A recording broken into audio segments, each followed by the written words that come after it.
The oscillating saw divides the sternum in half. It sounds like a dentist's drill and smells like burning bone. The retractor cranks the rib cage apart. Steel against cartilage, the chest forced open 6 inches.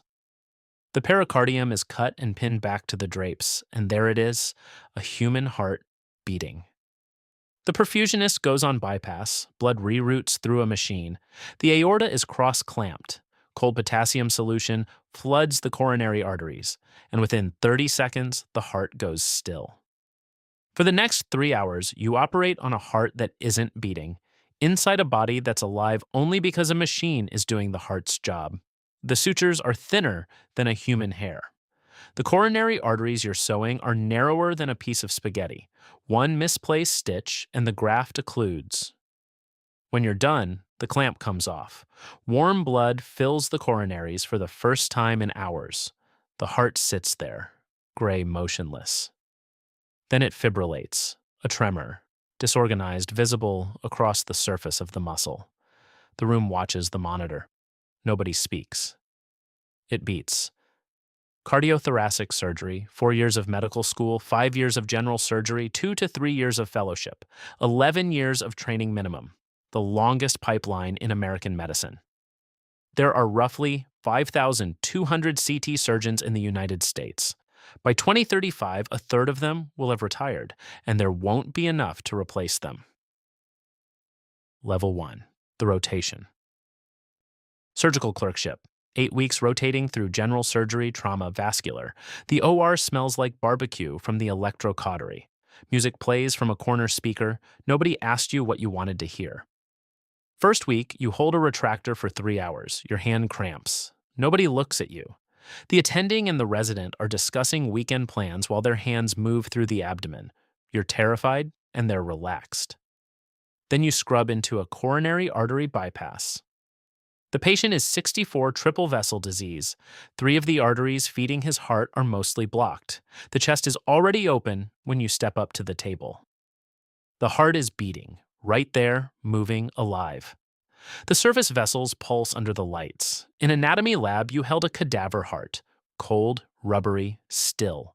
This one is warm and contracting and real, and it's the most extraordinary thing you've ever seen in an operating room. The surgeon places the cross clamp. Within a minute, the heart goes limp, from beating muscle to something that looks like a deflated bag. The color drains from pink to gray. For the next 2.5 hours, the surgeon sews 3 bypass grafts onto coronary arteries less than 2 millimeters wide. The suture is 7-0 Prolene, nearly invisible without magnification. Each stitch placed 1 millimeter from the vessel edge, 1 millimeter apart. The clamp comes off, warm blood returns, the heart sits there. Then it quivers, fibrillation, uncoordinated trembling across the surface. The surgeon watches, the perfusionist watches, 15 seconds, 20. A single contraction, then another, then a rhythm. Color floods back into the muscle. The bypass machine is weaned off, the heart takes over. The surgeon pulls off his loops and walks out to talk to the family. The resident starts closing. You stand at the table and the only thought in your head is what just happened. A heart that wasn't beating 30 seconds ago is beating now, and someone's hands did that. Your surgery friends want orthopedics. Half your class is eyeing dermatology. 3-year residency, home by 6.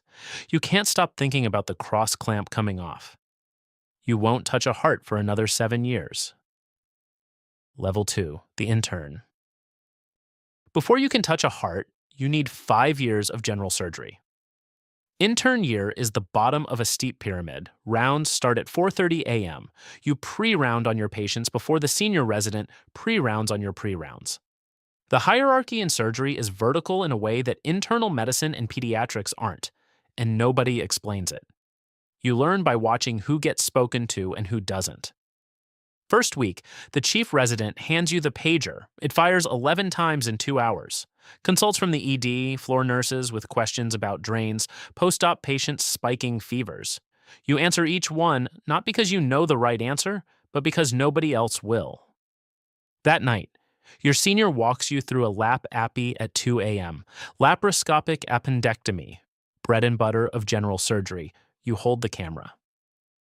Your hands are shaking, and the image on the screen jumps with every tremor. She doesn't comment on it. She just says, "Steady," and you try. The hours are capped at 80 per week. You log 80. In reality, closer to 90. Nobody talks about the gap. You eat standing up in stairwells. You chart in hallways between cases. In the OR, the exhaustion disappears. Something about gloves and steel and a patient's open abdomen pushes everything else out. After the case ends, it all comes back. In the elevator, in the parking lot, on the drive home when the highway blurs and you jerk the wheel. 4 more years before you can even apply to CT fellowship. You have a pager, $240,000 in debt, and 4 more years. Level 3, the chief resident. Chief year. You run the service, interns report to you. A lap col in 38 minutes, a bowel resection in 90. You move through the abdomen the way a driver moves through a familiar city. But your mind is somewhere else. CT fellowship applications went out in September, 140 positions across all pathways in the entire country. The match rate for traditional fellowship is under 60%. Every interview, the same question: why cardiac? You tell them about the triple bypass you watched in 3rd year, the heart that stopped and came back. You've told the story enough times that you wonder whether you're performing it, but then you remember the color returning to the muscle, and you know the memory hasn't dulled.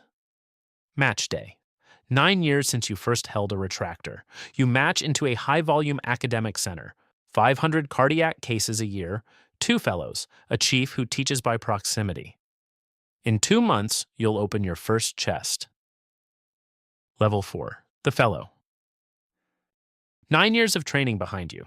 4 of medical school, 5 of general surgery. You can remove a colon, repair a hernia, run a trauma code. None of that matters today. First day of CT fellowship. You're standing at a table, looking at an open chest, and for the first time you're not holding the retractor. You're on the surgeon's side. The attending hands you the needle driver, your first coronary anastomosis, sewing a saphenous vein graft onto the left anterior descending artery. The vessel is less than 2 millimeters wide. The suture is 7-0 Prolene, thinner than a human hair. Each stitch must be placed 1 millimeter from the edge, 1 millimeter apart, full thickness, through the vessel wall. Go too deep, and you catch the back wall. The graft narrows and the patient has a heart attack on the table. First 3 stitches are slow. The attending watches without speaking. By the 6th, he says one word: "Good," and you realize you've been holding your breath. The cases are long. A triple bypass runs 3 to 4 hours, a valve replacement 4 to 5. An aortic root replacement can run 8. You stand for all of it. No breaks during bypass. The cross clamp is on, and every minute on the clamp is a minute of ischemia to the heart muscle. Safe window is 90 to 120 minutes. 3 months in, you do your first full bypass case with the attending scrubbed but arms folded, watching, not helping. You cannulate the aorta and the right atrium. The perfusionist goes on bypass. You place the cross clamp. Cardioplegia goes in, the heart arrests. And this time, your hands did it. For 90 minutes, you sew 2 grafts. The attending will tell you afterward that your second anastomosis was slightly anterior, but both grafts are patent. The heart reperfuses. Fibrillation for 12 seconds. Then it converts. A contraction, another, a rhythm. The bypass machine weans off. The heart takes over. The attending nods and walks out. You stand at the table while the PA closes. Your hands were steady the entire case. Your legs are shaking. 3.5 hours on adrenaline that just ran out. Month 8. 2 a.m., your phone buzzes. Type A aortic dissection inbound from an outside hospital. Helicopter, 20 minutes. A type A dissection is the true emergency of cardiothoracic surgery. The inner lining of the aorta has torn, and blood is tracking between the layers of the vessel wall. If it ruptures, the patient bleeds to death in minutes. If the tear extends into the coronary arteries, heart attack. Into the carotid, stroke. Without surgery, the mortality rate is 1 to 2% per hour. By 48 hours, half of untreated patients are dead. The chest is open by 2:40 a.m. The aorta is swollen and purple. You can see the dissection tracking through the wall. The tissue is so fragile that every instrument risks extending the tear. The attending talks you through it. You cool the patient to 18 degrees and stop the bypass machine entirely. Hypothermic circulatory arrest, no blood flow at all. The brain is protected only by the cold. You have 20 minutes before neurological damage begins. You cut out the torn segment and replace it with a Dacron graft. 4 hours, skin to skin. The patient survives. The attending was beside you the entire time. In 3 months, you finish fellowship. The next dissection page, you answer alone. Level 5, the attending. Nobody is watching anymore.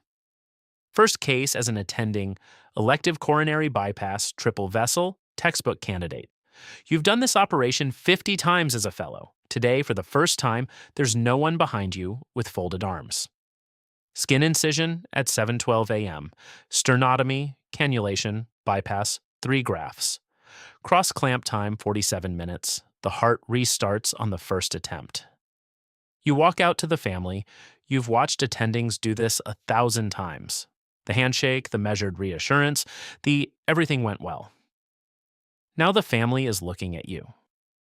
The Society of Thoracic Surgeons maintains a national database covering 97% of all cardiac surgery performed in this country. 8.3 million procedures. Everyone tracked. Mortality, stroke rate, infection, readmission. Your outcomes are recorded, benchmarked, and in aggregate, published. Your mortality rate is a number other surgeons can look up. Hospital administrators can see it. Patients can find it online. First year, you perform 82 cardiac cases. 1 patient dies. Post-op day 3. Multi-organ failure, no technical error identified on review. 1 out of 82, 1.2%. Within the expected range for the case mix. You know the statistics. You also know her name and that she had 2 adult children, and that her son asked you before the operation if his mother was going to be okay. You said the risks were low. 3 to 4 days a week in the OR, on your feet 6 to 10 hours per case. By year 3, you've done over 300 cardiac operations, and the movements are automatic, cannulation, cross-clamp, anastomosis. The first time you lose a patient on the table, it's a redo sternotomy. Second operation on the same chest. Scar tissue is dense, the heart stuck to the back of the sternum. You're dissecting it free, and the right ventricle tears. Sudden, massive bleeding. You put your finger over the hole. You repair the tear, but the bleeding costs 12 minutes and 4 units of packed red cells. The heart comes off bypass weak. You place the patient on ECMO, a temporary mechanical circuit that does the heart's job from outside the body. She dies 38 hours later in the ICU. Nobody says you did anything wrong. Ventricular injury is a known risk of redo surgery. You review the case anyway, step by step, and you can't find the moment where a different decision would have changed the outcome. That's somehow worse than finding the mistake. Level 6, the chief. 8 surgeons, 4 fellows, 30 heart transplants a year. The division you built. Half your time is administrative, hiring, budgets, quality metrics, the weekly negotiation over OR block time. The CMO wants to expand the structural heart program in partnership with interventional cardiology. The cardiologists want more cath lab access. Everyone wants resources, and the operating schedule is a zero-sum game. You still operate 2 to 3 days a week, down from 5, but transplants, you do yourself. Thursday morning. The donor heart arrives in a cooler, packed in ice, arrested with preservation solution. It was inside another person's chest, 300 miles away, less than 3 hours ago. The safe ischemic window is roughly 4 to 6 hours. After that, the muscle starts dying. The recipient's failing heart has already been removed. The chest is open, the patient is on full bypass, and where the heart used to be is empty space and cannulas. In 1968 at Stanford, the chief resident and the attending stood over the first American heart transplant and stared into that empty chest for half a minute before either of them spoke. You've done this 61 times. The empty chest still looks like nothing else in surgery? The donor heart goes in, left atrial cuff first, then the aorta, the pulmonary artery, the venae cavae. Each anastomosis must be airtight. A leak here means going back on bypass, and a donor heart doesn't tolerate a second cross clamp well. The clamp comes off.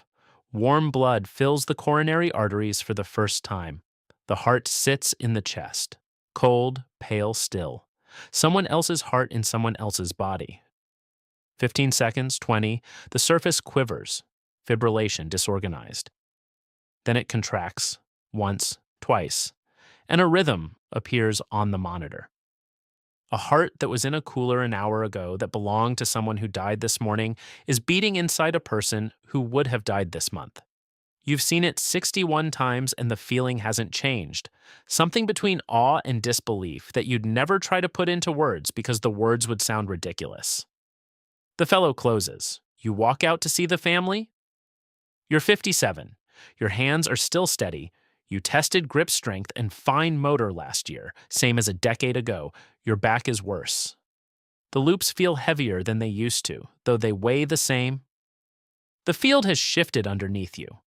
TAVR, transcatheter aortic valve replacement, lets cardiologists thread a new valve through a catheter in the leg. No sternotomy, no bypass. In 2023, they performed 5 TAVR procedures for every one open valve replacement a surgeon did. The routine cases that built your early career are gone. The patients who still need you are the ones the catheter can't fix. Sicker, older, higher risk. Meanwhile, younger surgeons in your division train on the Da Vinci robotic system, minimally invasive mitral repair through 3 small ports. The fellows are better on the robot than you are. You learned in open chests, and you're still the best there. But the cases that need an open chest are fewer every year. The field will face the largest physician shortfall of any specialty by 2035, 900 retirements against 20% growth in demand, a 31% gap. A resident stops you after rounds. She wants to know, is it worth it? 11 years of training, $250,000 in debt, a career where your outcomes are published and your patients can die under your hands.